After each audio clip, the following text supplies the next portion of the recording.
విశ్రాంతిని కలుగు చేస్తానని ప్రభువైన యేసు క్రీస్తుల వారు సెలవిస్తున్నారు. ஆண்டவர் இயேசு சொன்னார், வருத்தப்பட்டு பாரம் சுமக்கிறவர்களே நீங்கள் எல்லாரும் இடத்தில் வாருங்கள், நான் உங்களுக்கு இளைப்பாறுதல் தருவேன் என்று சொல்கிறார். ఆ యొక్క విశ్రాంతిని ఇవ్వడానికి దేవుడు మిమ్మల్ని నన్ను నిన్ను ప్రేమించిన కారణాన్ని బట్టి ఇక్కడికి వచ్చి ఉన్నాడు. அந்த இளைப்பாறுதல் குறித்து தேவன் உன்னை நேசித்த காரியத்தை குறித்து உன் மத்தியில் சொல்லவே நாங்கள் வந்திருக்கிறோம். దేవుని వాక్యంలో ఒక వాక్యాన్ని మనం చదువుకుందాం. கர்த்தருடைய வார்த்தை சொல்கிறது, యెహెజ్కేలు 33వ అధ్యాయం 11వ వచనము. எசேக்கியேல் 33వ అధ్యాయం 11వ వచనం. నేను చదువుతున్నాను. కాగా వారితో ఇట్లనము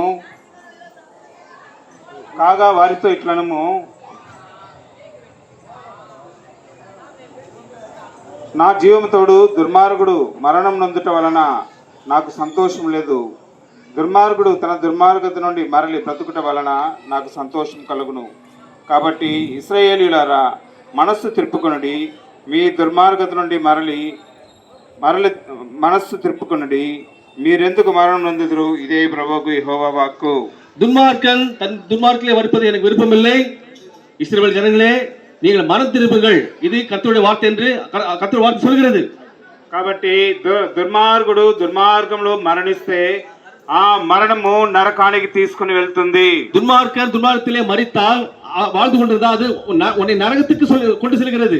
ఆ నరకం నుంచి దేవుడు విడిపించడానికి ప్రభువైన యేసు క్రీస్తుల వారిని భూలోకానికి పంపించాడు. இந்த மரணத்திலிருந்து உன்னை விடுவிப்பதற்காக தான் தேவனாகப்பட்ட ஆண்டவர் இயேசு உலகத்துக்கு அனுப்பினார்.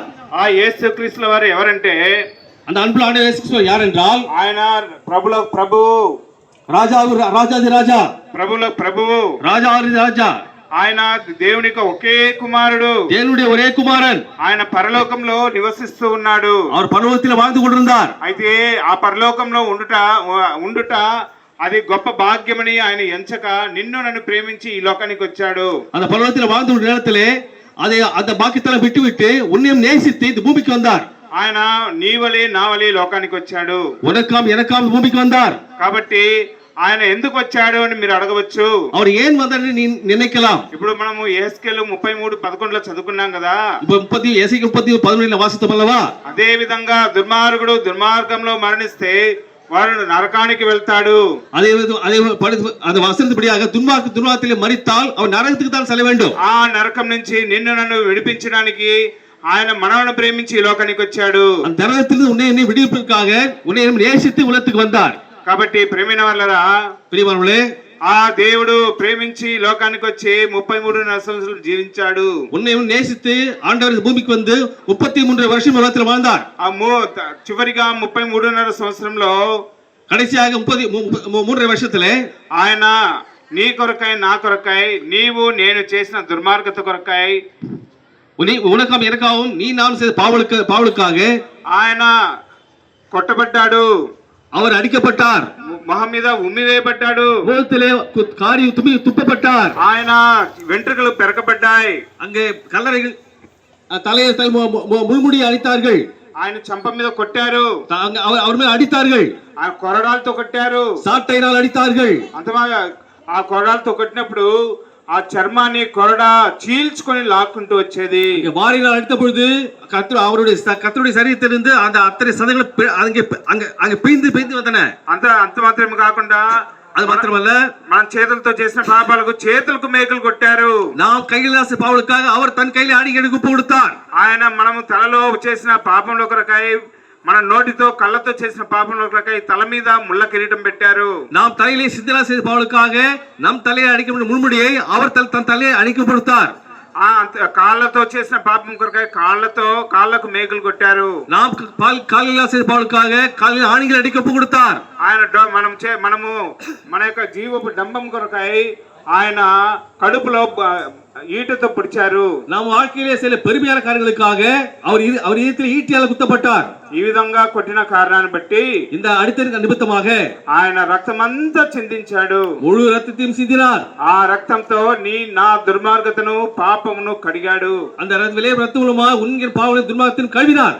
ఆ విధంగా దుర్మార్గతను కలిగిన దాన్ని బట్టి அதில் துன்மார்க்கத்திலிருந்து நம்மை கழுவின நிமித்தமாக ఆయన నరకం నుంచి నిత్య జీవాన్ని తీసుకొని వెళ్ళాడు. நரகத்திலிருந்து நித்திய ஜீவனுக்குள்ள நம்மை கொண்டு வந்தார்.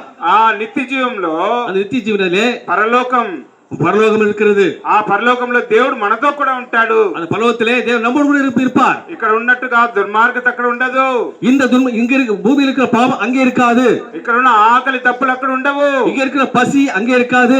ఇక్కడ ఉన్న గొడవలు అక్కడ ఉండవు. இங்க இருக்க வேதனை அங்கே இருக்காது. అక్కడ సంతోషము, பரலோகத்திலே சந்தோஷம், పాటలు, பாடல், ఆనందము, சந்தோஷம். ఆ దేవునితో కూడా మనం కలిసి ఉంటాం. கர்த்தரோடு கூட நாம் இணைந்து வாழ்ந்து கொண்டிருப்போம். ఆ జీవితం నీకు కావాలా? இந்த வாழ்க்கை வேண்டும் என்றால் ఆ జీవితం నీకు కావాలని దేవుడు ఇష్టపడుతున్నాడు. அந்த வாழ்க்கை உனக்கு வேண்டும் என்றால் கர்த்தர் ஆசைப்படுகிறார். ఆ విషయం మీకు చెప్పడానికే మేము ఇక్కడికి వచ్చి ఉన్నాం. அந்த வார்த்தை சொல்வதற்காக எங்களை உங்கள் மத்தியில் கொண்டு வந்திருக்கிறார். ప్రియమైన సహోదరి సహోదరులారా, ప్రియమైన సహోదరి సహోదరులే, నీ కొడుకు, నీ కూతురు, నీ తమ్ముడు, నీ చెల్లి, నీ అక్క, అన్న ఈ విధంగా నరకానికి వెళ్తే మీరు వారిని మారు మనసు వైపు తిప్పుతారు కదా.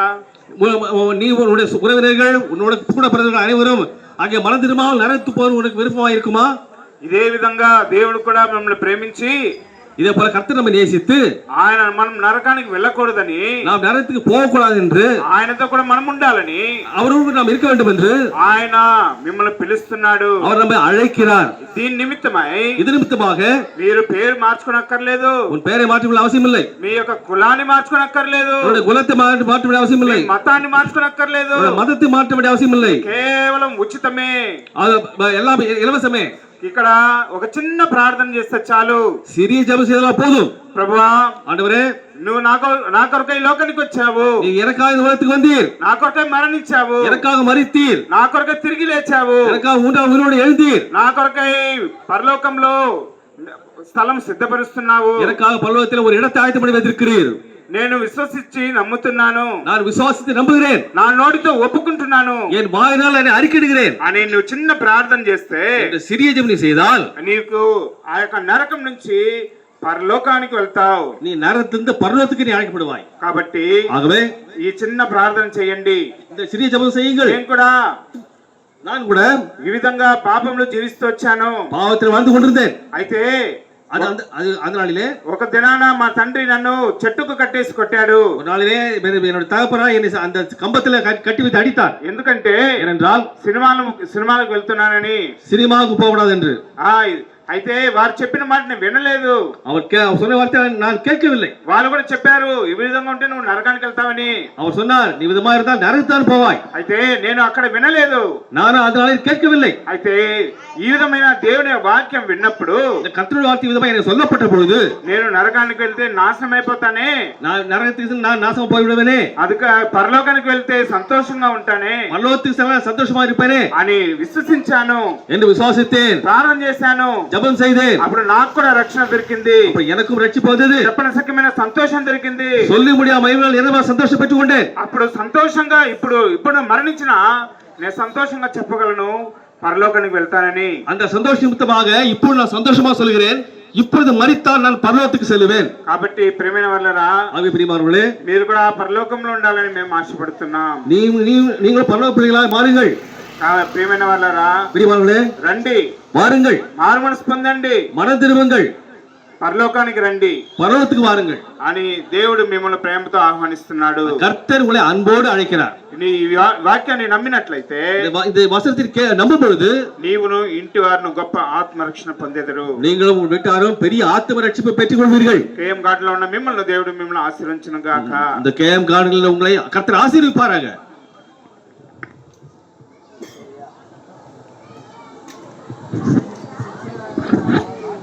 எங்களை கேட்டுக்கொண்டிருக்கிற எங்களுக்கு அருமையானவர்களே, இந்த ஆண்டவர் இயேசு கிறிஸ்துவை குறித்து நாங்கள் பேசிக்கொண்டே போகலாம்.